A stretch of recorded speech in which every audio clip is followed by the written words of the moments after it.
You may know me from Shropshire Archives. I go by the name of Frankie at work, not Sarah, so that may be a bit confusing for people that know me.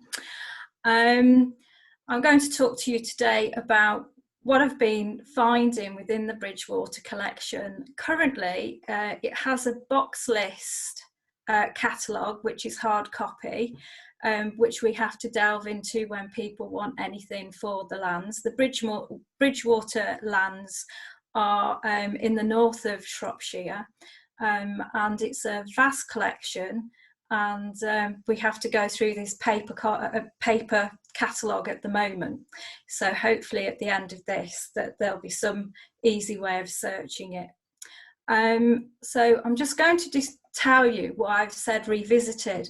10 years ago, I was very fortunate to work with the National Archives on the Manorial Documents Register, the Shropshire section.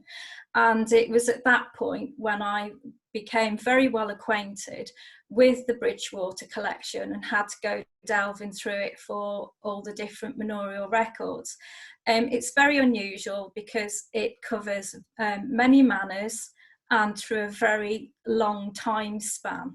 So, keeping that in mind, and I've had it in mind for 10 years with all this lovely material, that there may be some way of doing a PhD on it, and I've finally embarked on that this year. So it's kind of been in the mix for quite some time.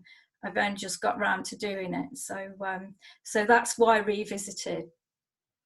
Okay, when we do create a collection, a catalogue of a collection, we have a front page to it all at collection level. And part of that is that we have to give a little bit of context to the collection. For example, knowing a little bit of the genealogy about the family that created it. And so what I've done for this talk is I've actually done this little bit here. And I've got to say the Bridgewaters, or the Egerton is the family name. They are the Earls and Dukes of Bridgewater. And later we go on to the Brownlow Cuss. Well, the Bridgewaters are they're such a fun lot. There's a book being written about them called The Bridgewater Millions by Bernard Falk, and there's a copy at the archives when people can get back in to look at it.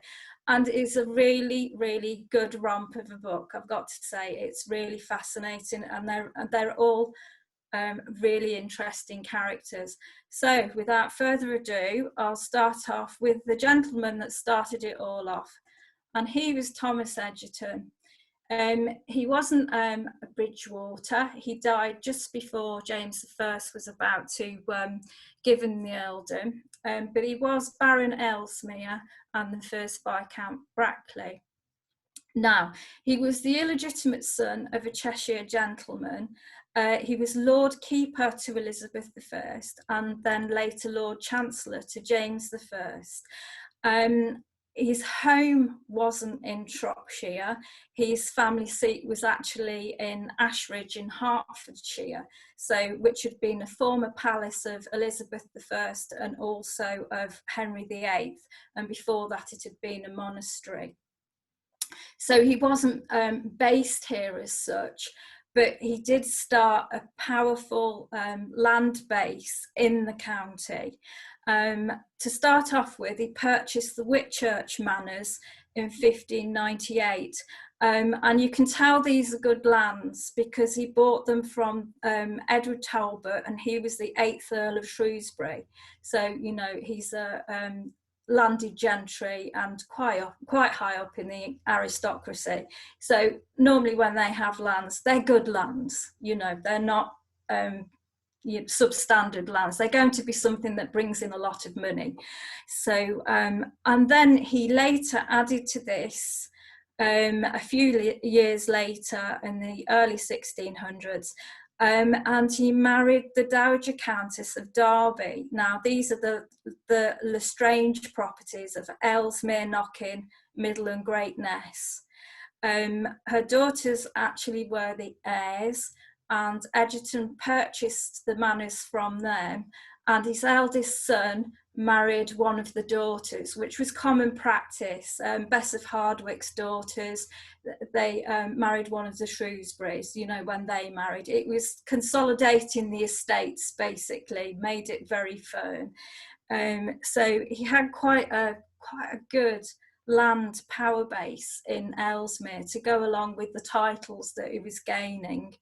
And however, it appears he paid very highly for his Ellesmere Lestrange lands.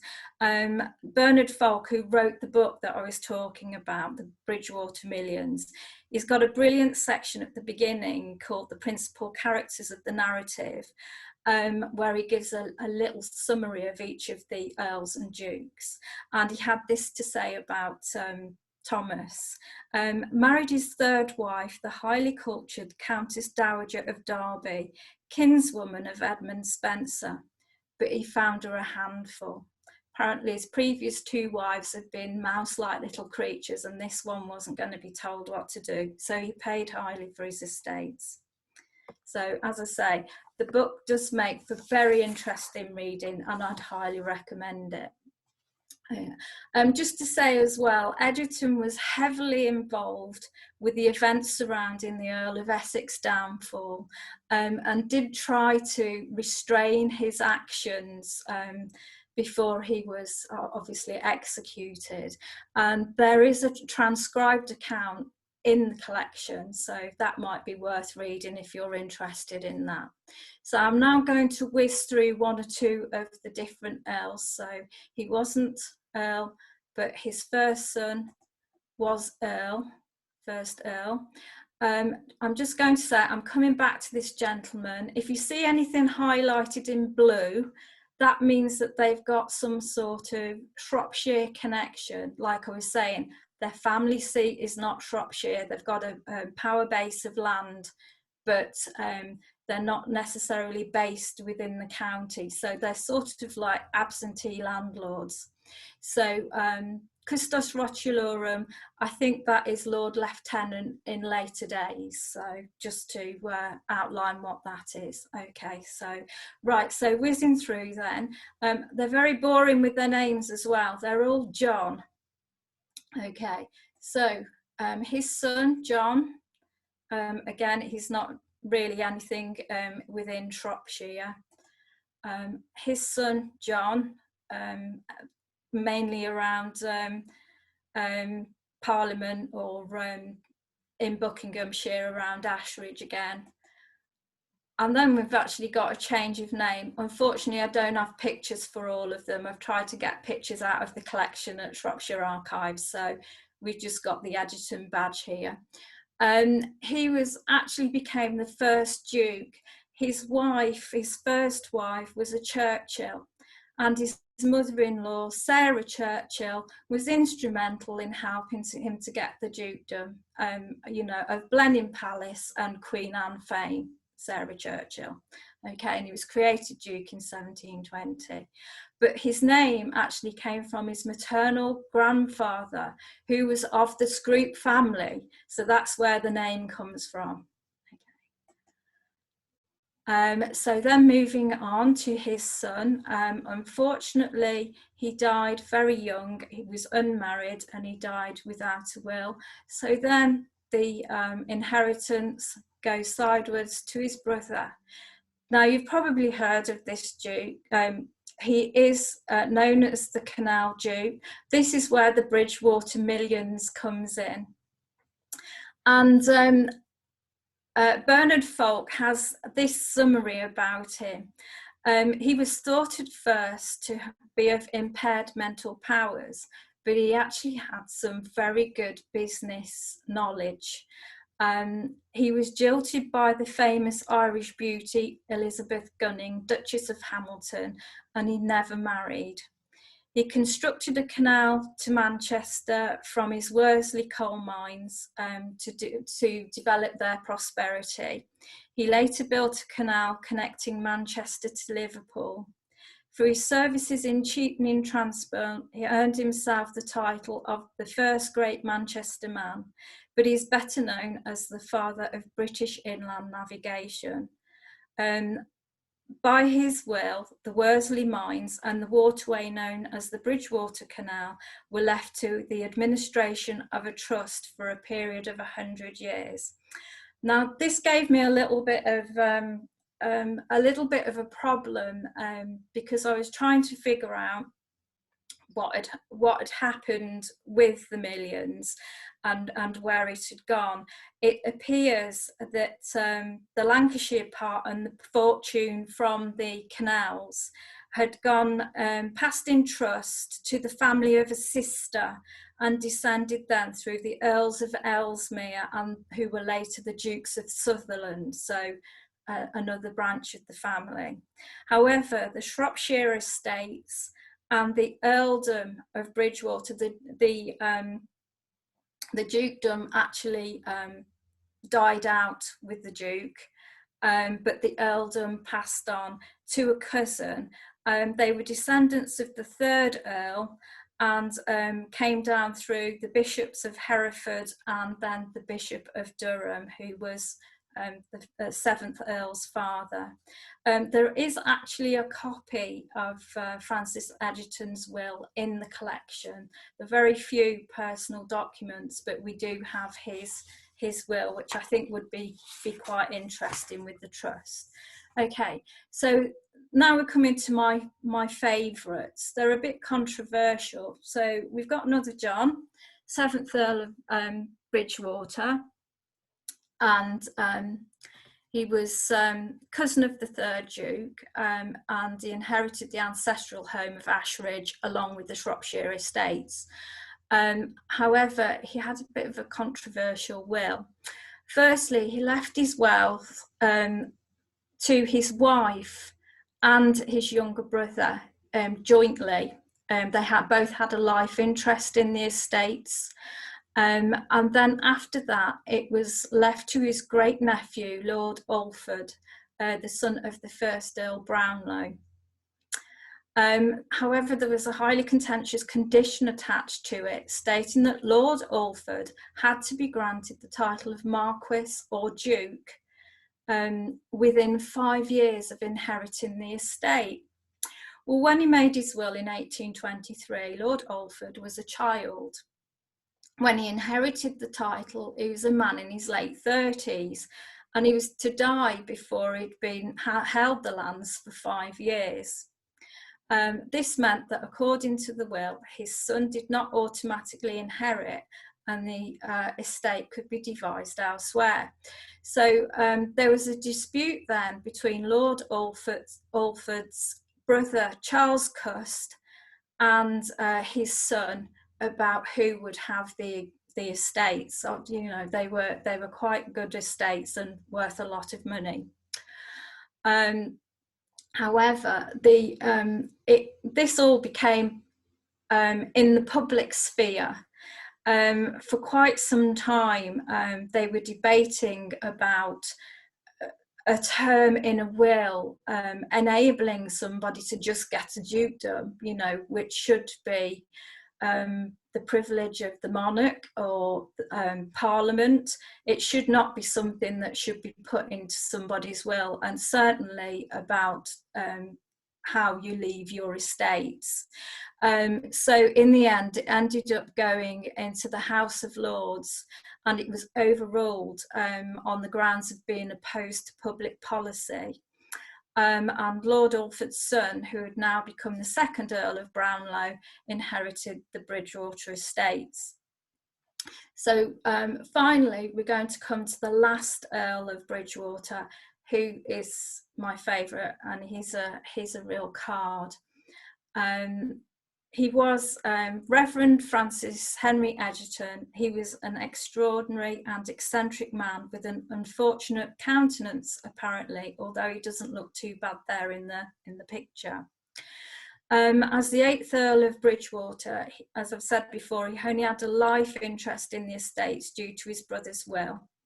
and he had to have shared the estates with his sister-in-law, the Countess of Bridgewater, who lived until she was 85. In fact, she outlived him by, I think it was 20 years.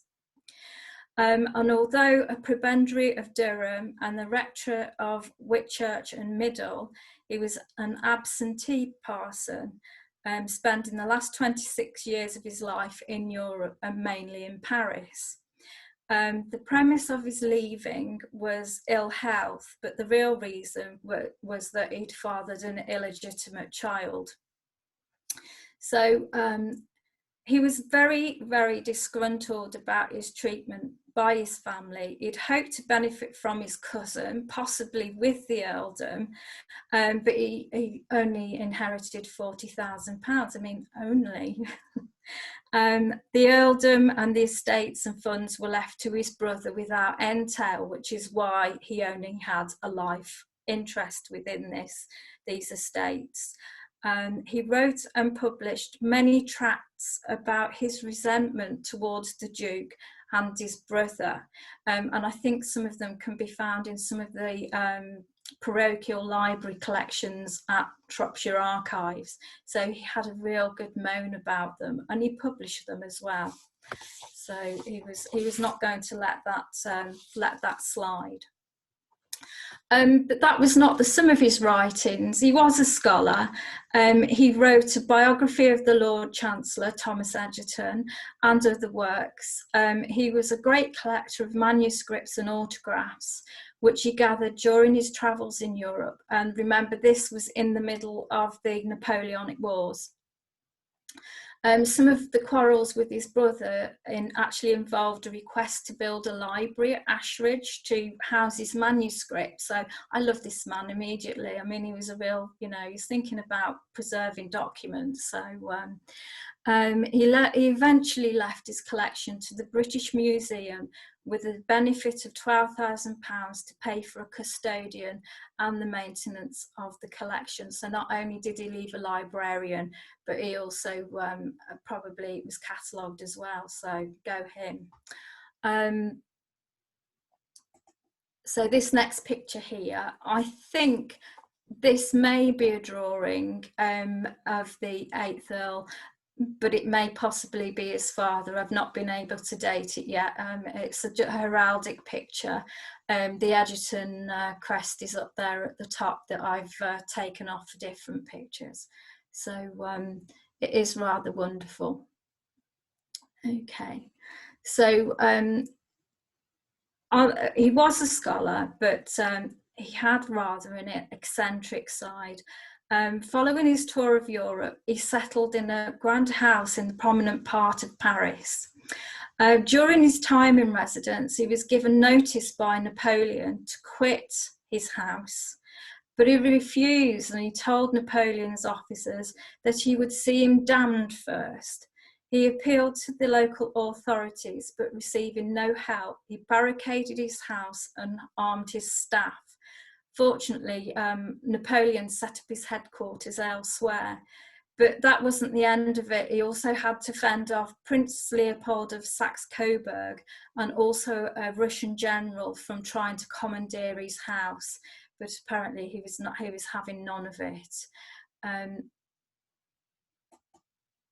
Just moving on, another extraordinary action that he would frequently do was to dine with his dogs dressed as human beings, waited on by powdered flunkies. Apparently his table manners left much to be desired, but he insisted on the perfect behaviour from his dogs. If they failed, they were relegated to the kitchens for the week and would have to exchange their grand clothes for the livery of the below stairs staff.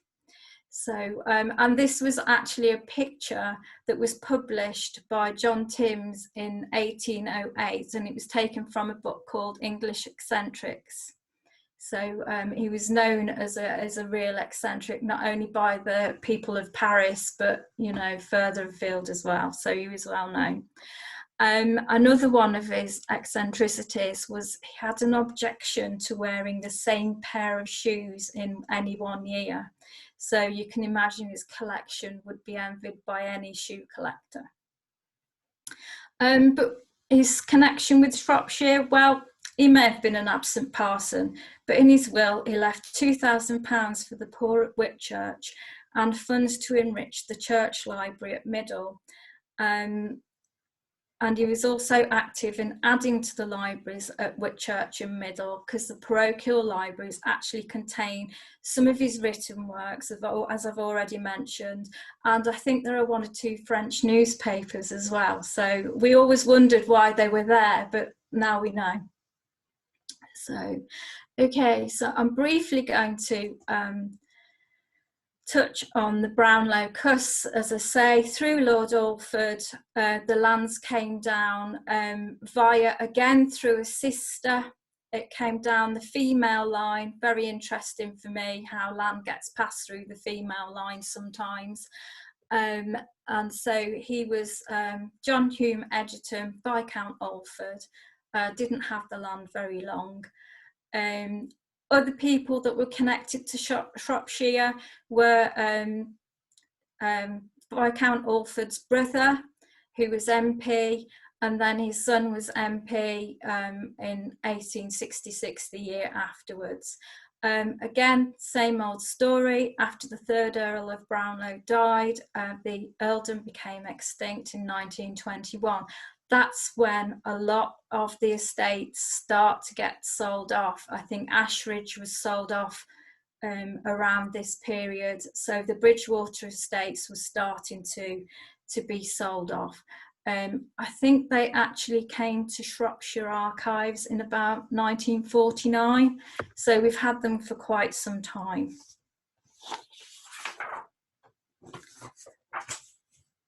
Okay.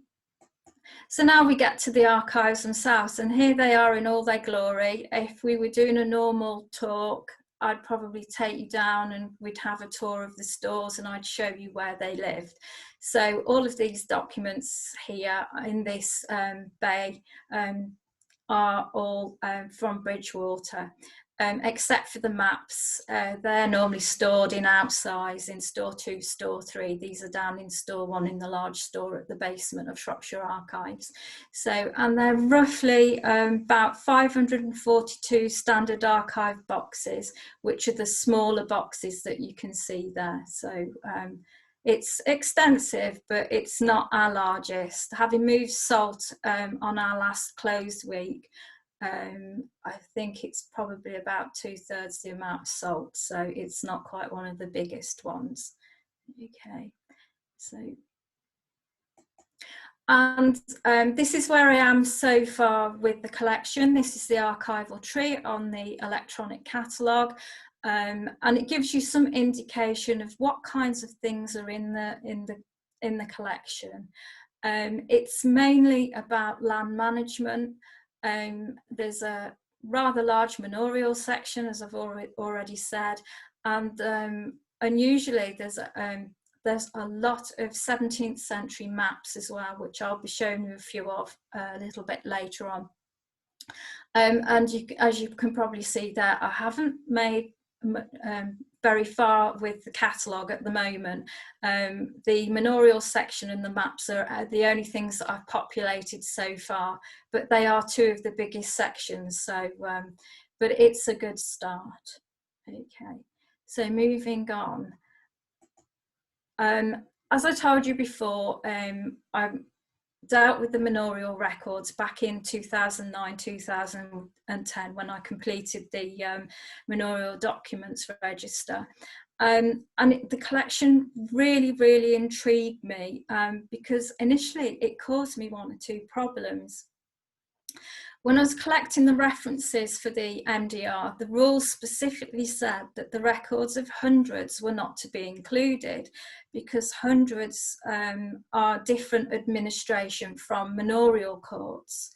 So they didn't want them. However, Ellesmere and Whitchurch had what were called manorial hundreds, but they can also be known as lordships. Basically, what they are super manors that had jurisdiction over several estates that were manors within their own rights. However, just to confuse things a little bit more, Ellesmere had been a proper hundred. It was a marcher lordship that was often taken out of the jurisdiction of English law and taxation. It was brought back into the fold with the Laws in Wales Act in 1535, and actually then became part of the Pym Hill 100. So in the end, it was decided, we checked them over to see what the contents were, and we decided that they would be included. So as you can see, I've written them down. Ellesmere hundreds covered Ellesmere, Ellesmere Town, St John of Jerusalem, also Horton, Hampton and Colmere, and Lineal. And Whitchurch was Whitchurch, Doddington, and Marbury. Marbury, it's in Cheshire, but it was actually in the ancient parish of Whitchurch, so that's why it sort of comes into Shropshire, although it doesn't on the MDR, it is part of the Cheshire section, excuse me. So why St John of Jerusalem? Well, the Advowson and Rectory of Ellesmere, with the endowments of the former collegiate church, belonged to the Knights Hospitallers from 1225, and these estates became the independent manor of St John, which Egerton purchased in 1608. So again, he was consolidating his land holdings, and also his other manors included Knocking Lordship, Middle, and Nestrange, which is Great Ness as we know it now. Okay, so I've done a little schematic here just to show you the extent of the lands that they actually held in North Shropshire.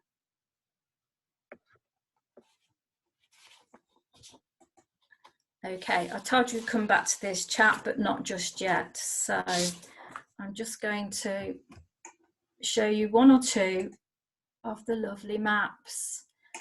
Okay, so this is a map of Kinnersley, Doveston and Kynaston. And if I just zoom in, I can show you a little bit more. So here we've got Kynaston.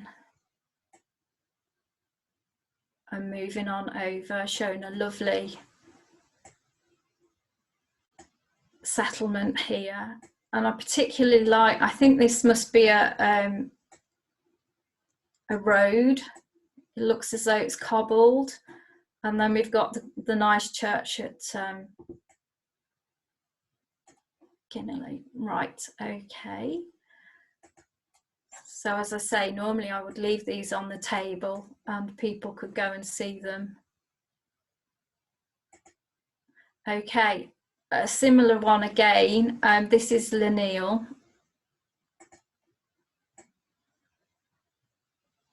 And this one fascinated me. And if anybody can just clarify something for me at the end, that would be great. So this is Lineal Farm here. So I love the way they draw the little houses. And this intrigued me here. It's got turf pits. And now I think these are probably going to be like peat, because they're from the Ellesmere area with the meres and probably the, you know, the kind of earth they've got there. But if anybody knows any different, then please let me know. So I mean, if we zoom in any further, I have read elsewhere that it could do with mining, but I think it probably is to do with the turfs and whether they're burning it or whatever, I don't know. So yeah, and I think this is the brook, and there's a mill around here as well somewhere. Yeah. Noon's Cottage. So I'll just zoom out on that one. Okay, again, I love the way that they do it, that it goes round the hill, so you can sort of see how the land is sitting, similar to the last one.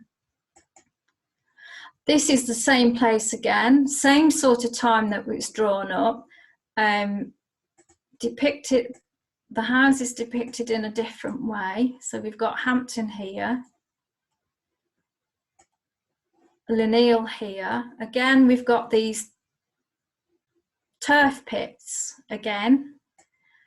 But interestingly on these, if I zoom in a little bit more, it's telling you it's an enclosure of land, and these are going back to, these are roughly about 1650. I think the reason why there are so many 17th century maps is because the first Earl, when he died in 1649, left his estates in rather a sorry state. He'd speculated on 2 ships that were trading with the East Indies, and I think they were captured by the Dutch. So I think he was on straitened times, and I think maybe when the second Earl came into his inheritance, he had maps done, and I think it was at that time as well that I think it was Greatness was sold. So it may be that he was trying to recoup some of his money, and on the changeover of you know, from father to son, he was having a look and having all these maps drawn up to what his holdings were. Okay.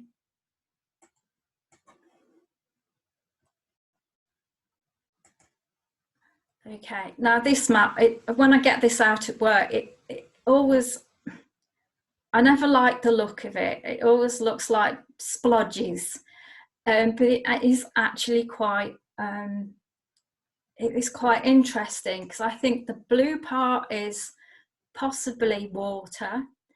But what really intrigued me, it's just 1 or 2 landholders. It's showing their plots of land. Again, it's got the little houses on where they're living. But if I just scoot round, instead of using numbers or letters, they're using astrological symbols.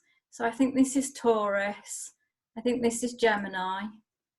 That's Leo, Cancer. So that bit of water there belongs to the same person. Instead of using the alphabet or numbers. So, and this is actually a little plan. It's Oldwood House, Edgeley, Brough, Little Ash, Tilstock and Doddington. So it's just 1 or 2 little land holding. It's quite interesting to see as well some of the names there that on my research, they're still following through in the 1760s to 1860s that you've got from the 1650s here. So it looks like the families are keeping hold of their land. Okay, so here we come on to, again, it's another circa 1650 map. They're rather grand affairs. This is for Kenwick Park. And it's got a lovely key here to the tenants. If I zoom in a little bit more, I think it's only showing us the areas of land that they're holding. Again, each letter goes to each tenant, and then it's got different field names underneath, and then the areas. So it actually hasn't got the rental number for how much they're paying for it, but it's just got the area on there. So, and I think these were done by William Fowler. A lot of the maps from this point were done by this surveyor at this time. So just make sure that's, okay. Moving on to the next one, very similar again. So we've got townships as before, but we've also got them. This is for a widow Griffiths and her land holding. So, and this is the trench area. So I do apologise about the photographs here. Yes, it's definitely widow Griffiths.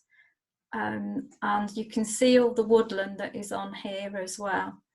And they were very good, very concerned about the timber rights from the lease registers that I'm looking at on the customs and everything for the manor.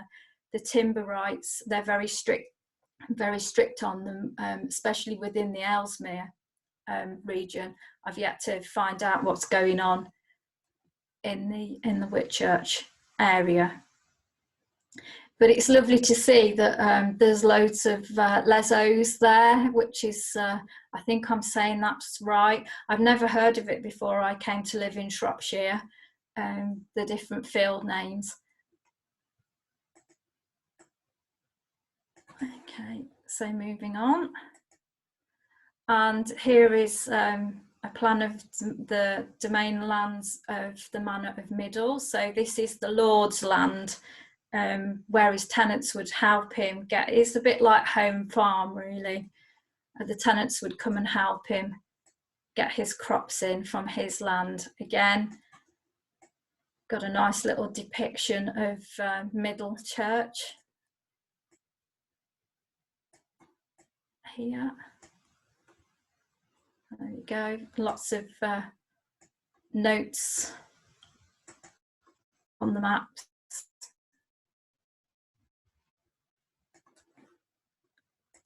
And here's another one again, and this one is for, oh, this one is Doddington and Blacko, I think. It's actually, again, we've got this key to the tenants. This one has got area and the money as well on there. But it is actually done the wrong way round. If you can see, east is here. So normally you probably look at it like that, so it probably makes more sense now. So we've got Doddington here, Whitchurch would be up here, and Blackhose down here.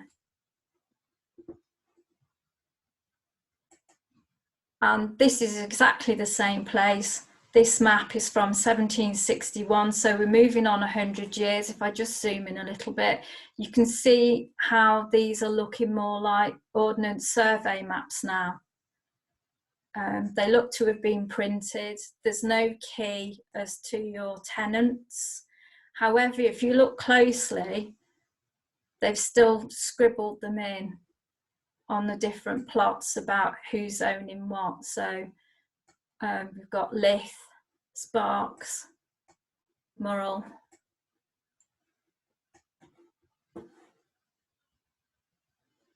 Okay.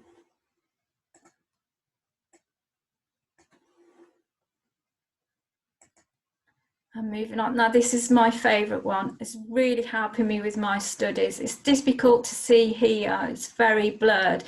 It's actually the, I'll tell you what the legend says at the top, and it's, it is actually the Lordship of Ellesmere. Finding manorial maps with actual boundaries on. They're very few and far between, and this is an amazing map here. It's got the boundaries of the several manors and the township within the lordship, and it's got roads and any water courses and gentlemen's seats as well, which I think is really lovely. So if I just move over to Ellesmere, the town, again,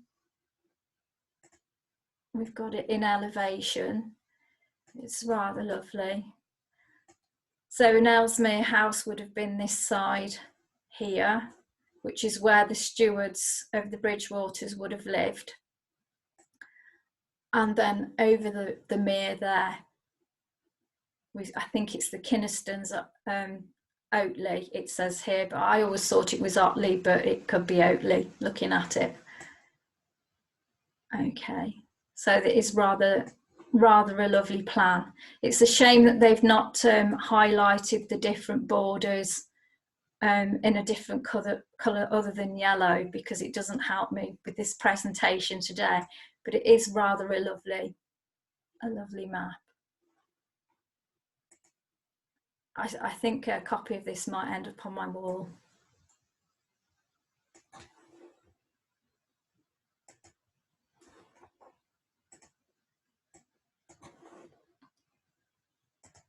Okay, so this again, 1760s, showing how the maps are getting more like present, how we understand them within Ordnance Survey.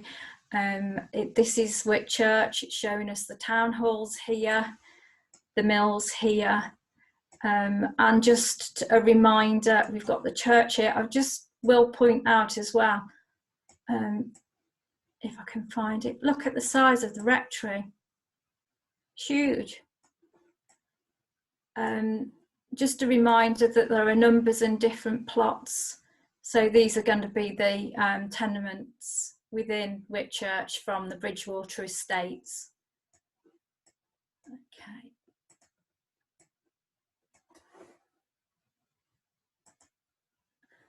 Right, okay. So I mentioned before about personal records and the fact that there weren't that many in the collection. There are a few wills in there, and there's a box of the Bishop of Hereford's personal records that have not yet been listed. I know it's there. I'm not quite sure what's in it, but there are one or two household bits as well. And this is an inventory from Ellesmere House from the period of the 7th Earl and the Countess. And I just liked this. I just thought it gave you a quick insight. They obviously stayed there because the Earl and the Countess both had rooms within Ellesmere House. I've not included that on this, but what I really did like was the fact that they've got a Kidderminster carpet, 11.6 by 8.6, so that's going to be inches, isn't it? Feet and inches. A lovely barometer by Wellington, a map of Shropshire, and a map of North Wales, but now these have been relocated to the hall from the office, and it even looked like further on at the top that 2 flat oak table is now in the new office. So obviously since when it was drawn up, they've scribbled in it and updated it. So it just gives you a little snapshot of what was in the office at that point. So boot closet and some chairs and painted armchair. So and 1 yard of bedside carpet. So back to the days where you have your hard floor with your squarer carpet just to keep your feet warm when you get out of bed. And I think that's dimity. So I think that's a kind of like cotton window curtains. So yeah. And then I'll just show you the kitchen, which I always love to look at the kitchen goods, just to look at the spelling, and I'll try and, there we go, leave it on there long enough so that you can have a look. But if you want to go back to any of the pictures at the end, please ask.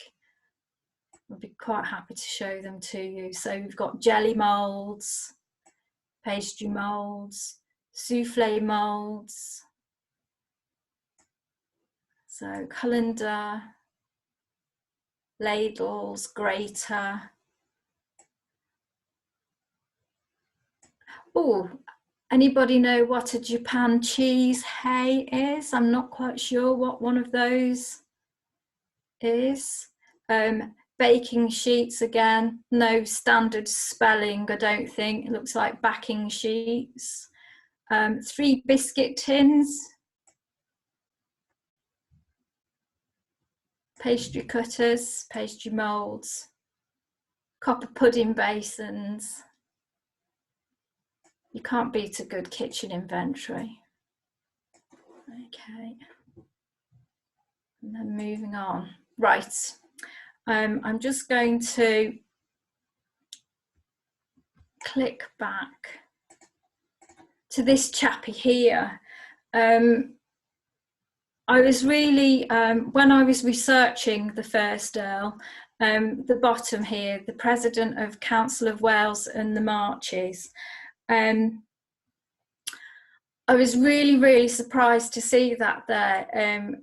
In the hard copy catalogue, it just got official papers. Now, I didn't know there were any Council of the Marches documents, and I did wonder whether they had gone to the Huntington Library, where a lot of the Egerton documents that went down the Earls of Ellesmere and Duke of Sutherland line ended up being bought by the Huntington Library in California. So a lot of Egerton's papers are over there. And I did a quick check of the National Archives to see whether they, the Council of Wales and the Marches had gone over there, and was really surprised to find that we've actually got some within Bridgewater, which I had no idea about at all. I've worked there 20 years and I got no idea that they were there. The Council of Wales and the Marches, if you don't know what it was actually set up by Edward IV to act for his son, and it was based in Ludlow. It was made up of the president and also 20 members that were nominated by the king, which were often the aristocracy or bishops would take those roles. It was a court that had an incredibly wide remit. It would oversee criminal law, civil law. It would also get involved with religious disputes that perhaps would normally have been taken to consistory court. And it also overruled manorial court decisions as well. So it could be used as a place to go. And a colleague of mine who worked on the volunteer project a few years ago, and they catalogued the Ludlow Borough collection, was saying very often when they didn't get what they wanted in the Ludlow Borough, they'd nip over the road and go to the Council of the Marches court to get it overruled. So there were two courts that were sitting there that were sometimes often in dispute. But we've actually got some letters from the first Earl to his steward. They mainly date from 1638, and if I just check, so there's all sorts of things in there. There are letters from the justices on court circuits. There's a list of nominees for the posts of sheriffs within the Welsh counties, and there are a few case papers, but not many. It mainly consists of letters, as I said, between the Earl and his steward, Mr. Martin, including letters about the decline of the court. And there were a lot of aspersions made about the court. In fact, in June 1641, the House of Commons voted to abolish Star Chamber, and with it went the criminal jurisdiction of the Council of the Marches. So only a third of its work remained, which was the civil court side. But a lot of people didn't want to use the courts because they were instrumental in gathering very unpopular taxes. So I'd heard of the ship money before, and we've got the lovely Ludlow ship money roll at Shropshire Archives, basically a taxation that was imposed by Charles I. But if I just go back to my images here, this is a letter from Mr. Martin. I think this is a declaration. This is a receipt of monies for coats and conducts monies, and it's been collected by the I think justices of the quarter sessions had collected it from Ludlow, and let's have a look. It was the sum of £58, 19 shillings and 6 for the county of Shropshire. Salop is written there, and it's for coats and conduct monies. And this was a tax to provide for new soldiers on their way to the muster point, where they would then join the king's payroll. Up to that point, you may have to go several miles. I mean, sometimes 50, 60 miles to get to a muster point. And you would need, your provisions to get there. It'd probably take you several days. So this was monies that would pay for them to make that journey before they actually got on the payroll and then could you know, buy their own provisions and clothing and what have you. So so this document here is about that. So if I just move it up a little bit, it's just basically saying that they've collected the money. So it's a very long receipt. Okay. And then finally, this is a letter from Mr. Martin to the first Earl. And he's saying basically that the chaps have come from the quarter sessions, they've collected the monies, and this is what reinforces in my mind that the Earl was still in dire straits financially, because the steward here is humbly begging him for his board wages, because he's got about 20 years of board wages, and I think in another letter he's estimated them to be between 50 and 100 pounds, because the Earl hasn't paid him, and the court is folding, and he probably thinks he's going to be out of a job. And this chap is humbly, I'll just zoom out a little bit so you can read it. There we go. Trying to get his delayed wages. So there we have it, a whistle-stop tour of my findings so far, and a little bit of background to the family and the documents. And I'm sure over the coming years I'll have a lot more to say, and hopefully at that time I'll be able to do the normal tours of Shropshire archives and the normal kind of talks that we would have. So that's it.